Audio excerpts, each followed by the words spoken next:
South Korean singer Ivy has been dubbed the scandal maker for a reason. She's been involved in a myriad of scandals, from her agency plagiarizing Square Enix's animated film Final Fantasy VII Advent Children to making snarky comments about the state of the K-pop industry. And most of all, her dating life has been a hot topic for years. All of these controversies have dubbed her the infamous title. Hi everyone, and welcome back to Midnight Theories, and if you're new here, welcome to Midnight Theories.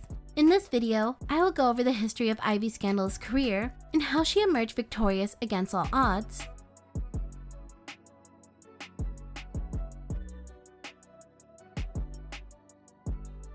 Born on November 7, 1982, Park Geun-hye always knew she wanted to be a part of the industry. After graduating from Dongduk Women's University with a major in broadcast and entertainment, Park took her first steps towards achieving her dreams by joining a dance academy with actress Oh Yoona. From there, Park joined Iga Entertainment and prepared to become a ballad singer. It wasn't until she met a huge figure in the South Korean music industry that her path changed. Allegedly, producer and then CEO of JYP Entertainment, Park Jin-young visited her agency to give her a song. It was said that after he saw her fit body proportions, he actively persuaded Park Geun-hye to become a dance singer, allegedly saying that it was a waste for her to just stand on stage like any other ballad singer. After numerous attempts, JYP successfully changed Park Geun-hye's path into a dance singer, ultimately delaying her debut. Although not officially a JYP trainee herself, Park Jin-young took Geun-hye under his wing. She even learned how to dance in the JYP choreography room. He continued to coach and nurture her talents up until her debut. All that was missing was a stage name that would fit her new image. The name Ivy was chosen with the intention of showing a deadly charm like poisonous ivy, beautiful on the outside but dangerous.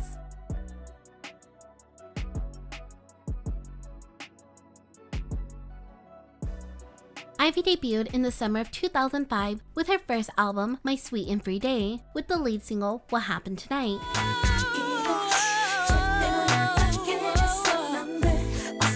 Her mentor Park Jin-young produced the album and participated in the writing and composing of the single. If that wasn't enough, JYP featured in the song and appeared in the music video. With her live performances, Ivy drew attention for her tight clothes and hourglass figure. When she debuted, she was promoted as a female version of Rain, and at her peak, she was compared to first-gen it girl Lee Hyori.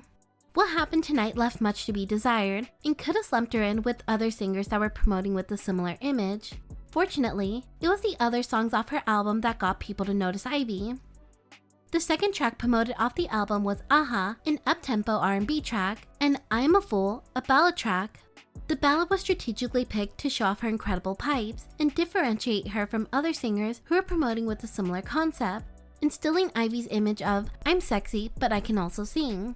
The strategy proved to be successful, as the public finally recognized her for her vocal talent. At the end of the year award shows, Ivy won the New Artist Award at the 2005 Golden Disc Awards, SBS Gao Daejeon, and the Melon Music Awards. In addition, the singer modeled for several brands, including Scion, an LG phone brand.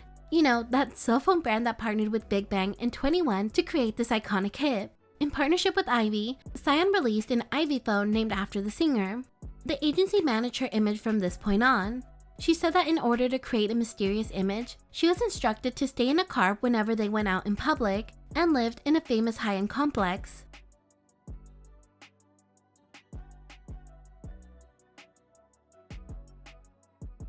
Fast forward to 2007, Ivy released her second album titled A Sweet Moment with her breakthrough single, Sonata of Temptation.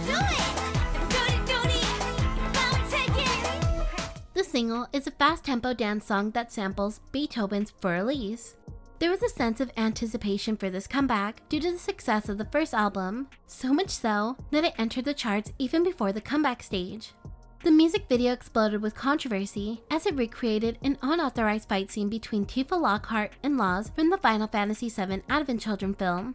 In response to the music video, Square Enix, the company behind Final Fantasy, filed a copyright lawsuit against Phantom Entertainment, Ivy's agency, and the director of the music video.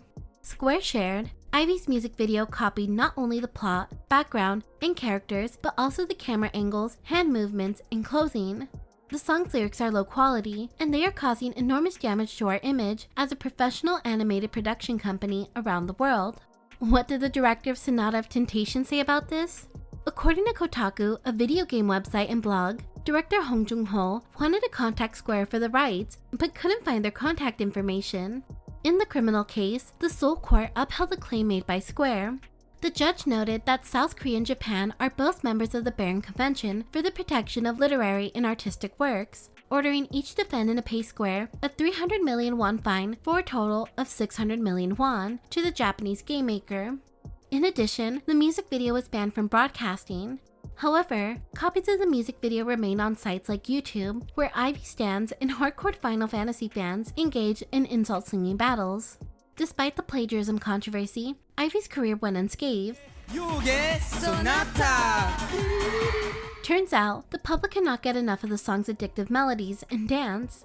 Due to the song's popularity, Ivy won the Mutizen Award 3 weeks in a row on Inkigayo, won first place on M Countdown, and received the Best Female Solo Artist Award at the 2007 Mnet KM Music Festival. While Ivy continued to promote her second album, the singer was hit with 2 new controversies in the same month. At the 2009 Mamas, Ivy gave a steamy performance with 2PM's Nikun and later felt the wrath of their fandom. On an episode of Beatles Code, Ivy shared, "Some of the more overzealous fans responded with things like, 'Why are you all up on my oppa?' Right after the performance, her website was terrorized with hundreds of malicious comments attacking the singer. In addition to her comeback promotions, Ivy starred in her own reality show on Mnet called Ivy Back. The program would share Ivy's candid stories, which she had never exposed to the media. And let me tell you, this show alone came with its own set of issues and controversies.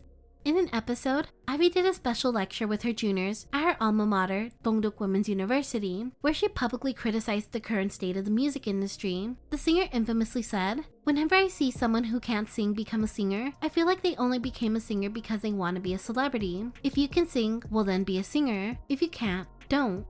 Again, netizens were divided on Ivy's remark. Although most agreed that a singer must have the ability to sing well, the standard for being a good singer is ambiguous, and each person has different standards. Things didn't improve much for the singer in the new year. In another episode, the singer wanted to try bungee jumping. In one scene, Ivy's social security number was leaked online after the editors failed to censor her private documents. In response, Ivy's agency said they would take legal action against those who committed identity theft.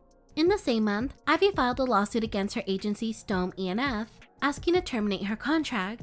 The singer said her agency neglected her career and failed to pay her profits made from her activities. After a long dragged-out legal battle, on September 21st, Ivy emerged victorious. The Seoul Central District Court ruled in her favor. Looking for a brand new start, in the summer of 2010, Ivy took her first step into the musical world and performed in her very first musical, based on Shakespeare, The Taming of the Shrew. Eventually, in 2012, Ivy moved to Polaris Entertainment, where she released her first mini-album titled Interview. This time, instead of a dance track, the single was a ballad titled Torn Heart. Although the song is about a breakup, Ivy used it to express all the pain she had felt in the past years. Ivy promoted the song on all major music shows, including KBS Music Bank for the first time in 5 years, and received favorable reviews from the critics and the public.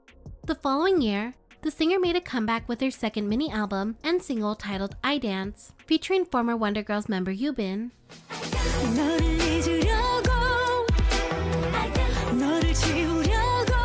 In addition, Ivy teamed up with Park Jin-young after 8 years to compose her title track.